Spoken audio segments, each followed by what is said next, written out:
Combined আপনার যে ভর্তি পরীক্ষার বিষয়ে ইতিমধ্যে গুচ্ছ প্রক্রিয়াটি কিন্তু প্রতিষ্ঠিত হয়েছে, সেটা কার্যকর আছে। তবে আমরা একটু স্মরণ করিয়ে দিতে চাই যে আসলে বিশ্ববিদ্যালয়গুলো কিন্তু সুনির্দিষ্ট আইন দ্বারা প্রতিষ্ঠিত প্রতিষ্ঠান।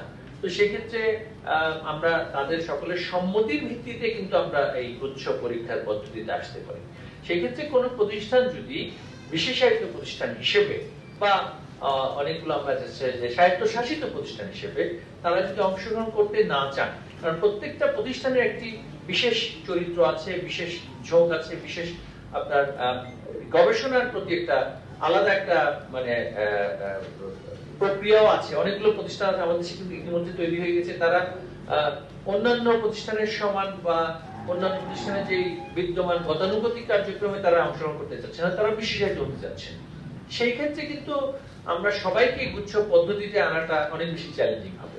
আর শিক্ষার্থীদের জন্য সেই চয়েসের জায়গাটাতেও আমাদের একটু খেয়াল রাখতে হবে যে উচ্চ পদ্ধতিতে তারা যাতে করে অংশগ্রহণ করতে পারে, পাশাপাশি অন্যান্য প্রতিষ্ঠানগুলোতেও তারা যাতে করে অংশগ্রহণ করতে পারে আলাদা আলাদা ভাবে, এবং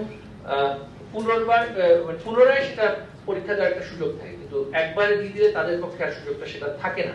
তো এই ফ্লেক্সিবিলিটিটাও আমরা নিশ্চিত করতে চাচ্ছি। সেটাও কিন্তু আমাদের মাথায় রাখতে হবে যে সবকিছু আসলে একজোট করে ফেললে যে সমস্যা তার সমাধান হবে তা কিন্তু নয়, সেটা আবার অন্য সমস্যাও সেখানে সৃষ্টি হতে পারে।